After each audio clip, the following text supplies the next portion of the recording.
Assalamualaikum warahmatullahi wabarakatuh. Jumpa lagi di channel kami, Danis Putra Arsitek. Channel yang ingin selalu berbagi cerita, berbagi pengalaman, berbagi pengetahuan tentang cara menangani toko bahan bangunan. Pagi ini saya mulai berjualan di toko mungil, teman-teman. Toko ini kecil mungil, modalnya juga nggak besar, tapi toko ini saya bikin lain daripada yang lain. Memang kecil, teman-teman.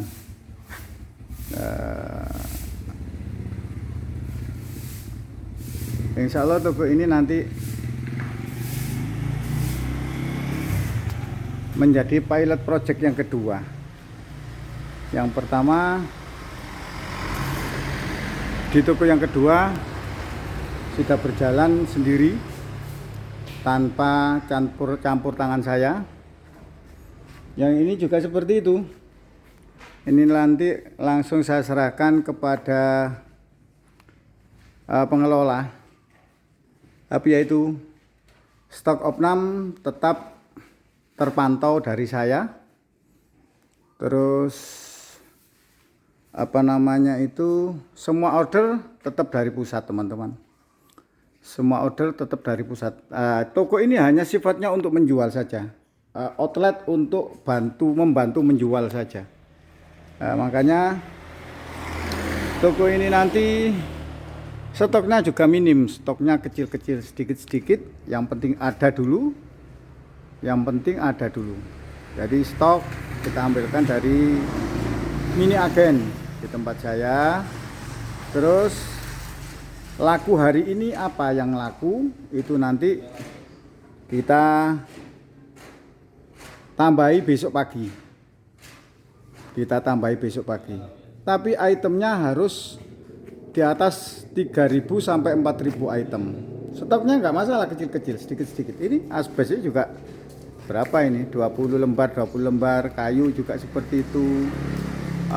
PVC juga cuman 10 batang. Nah ini, teman-teman, ini cat nanti diisi, cat 5 kiloan untuk cat tembok, cat minyak sudah mulai agak ada meskipun nggak banyak. Ini kemarin, teman-teman, pembukaannya kemarin. Setelah diberi tasyakuran sedikit. Setelah itu Bismillahirrahmanirrahim kita buka. Nah, toko ini nanti bisa menjadi percontohan untuk kerjasama antara saya dengan pemilik toko yang nganggur, yang punya toko tapi nggak bisa mengelola, atau punya toko tapi nggak bisa nggak ada modal. Nah, itu nanti bisa kita gunakan, bisa kita ajak kerjasama dengan sistem bagi hasil. Bagi hasilnya sementara yang ini saya bagi hasil sendiri. Antara kontrak toko ini kan kontrak toko ini, antara kontrak toko dengan saya itu nanti 50-50, 50%. Untuk pemilik toko saya kasih 50%, teman-teman. 50% dari profit bersih. Jadi setelah penjualan dipotong gaji karyawan mingguan. Setelah gaji karyawan mingguan ditambah biaya operasional kecil-kecilan, tapi untuk sarana dan prasarana tetap kita serahkan kepada pemilik toko. Seperti kalau memang perlu kendaraan, nanti kita suruh menyiapkan kendaraan untuk material-material yang besar. Sementara ini masih belum ada pasir, tapi insya Allah dalam minggu ini sudah mulai saya datangkan pasir, bata ringan, bata merah. Nah ini nanti, ya itu tadi setelah dipotong biaya operasional, tapi tetap sarana dan prasarana kita minta kepada pemilik tokonya. Nah setelah dipotong biaya operasional, bensin, kertas, gaji karyawan mingguan, langsung kita bagi 50-50, kita bagi sigar biak. Terserah pemilik tokonya, minta dibagi 1 bulan sekali boleh, minta dibagi 1 minggu sekali juga nggak masalah. Nanti kita masukkan biaya operasional keseluruhan, gaji karyawan dan biaya-biaya. Setelah itu baru nanti kita bagi berdua. Saya sukanya sih malah lebih cepat, lebih baik. Hasilnya dibagi berdua. Maksudnya hasilnya itu apa sih? Kalau memang hasil itu untung, ya dibagi berdua untungnya. Tapi kalau hasil itu rugi, ya tetap kita bagi berdua ruginya gitu loh. Tapi nggak terlalu besar kan? Nggak terlalu besar. Seandainya 1 minggu untuk gaji karyawan itu 2 orang, katakan 1.400.000. Tapi penghasilannya 1 minggu itu penghasilan bersihnya 1 juta. Ya kita sementara untuk awal-awal menambah 400.000 rupiah dibagi 2. Jadi 200. Karena memang perlu pertumbuhan teman-teman. Nggak mungkin toko itu begitu buka, ya bisa, kadang-kadang bisa. Ini kemarin sudah ada pendapatan, hari kemarin sudah ada pendapatan 700.000. Alhamdulillah sudah bisa menjadi menggaji karyawan 1,5 orang. Nah, ini nanti belum tahu hari kedua ini nanti bagaimana. Nah untuk selanjutnya seperti itu. Setiap hari dilihat, saya juga bisa mantau, pemilik toko juga bisa mantau. Jadi manajemennya open teman-teman, benar-benar open manajemen. Manajemennya terbuka. Jadi kita sama-sama mengawasi, kita sama-sama mengetahui. Karena untuk kerjasama itu percaya saja belum cukup teman-teman. Kalau tidak tahu realnya, kalau tidak tahu fisiknya. Belum tentu. Kalau memang kita itu percaya dengan seseorang, kita investasi, katakan umpamanya 200 juta, 300 juta, kita investasi kepada seseorang. Terus apa yang dikerjakan untuk investasi 200 juta itu, kita harus tahu kemana larinya uang 200 juta itu, setelah itu dijadikan apa, dirupakno apa, kan gitu teman-teman. Nah untuk sementara ini yang invest saya sendiri, terus tokonya juga dikontrak sendiri. Tapi sistemnya nanti dicoba, bisa apa enggak dengan sistem seperti itu. Kalau memang bisa diterapkan sistem seperti itu dengan saling percaya dan saling open management, dicoba nanti. Kalau memang bisa berjalan, kenapa tidak kita kolaborasi dengan pemilik toko yang yang tidak bisa mengelola toko itu sendiri. Kita berikan advice, kita berikan kemampuan kita.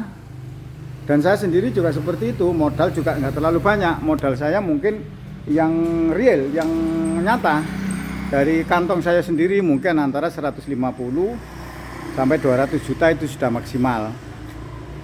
Nah untuk modal selanjutnya kita serahkan kepada supplier-supplier yang mau menitipkan barang kepada kita, atau supplier-supplier yang mau memberi utang berjangka kepada kita.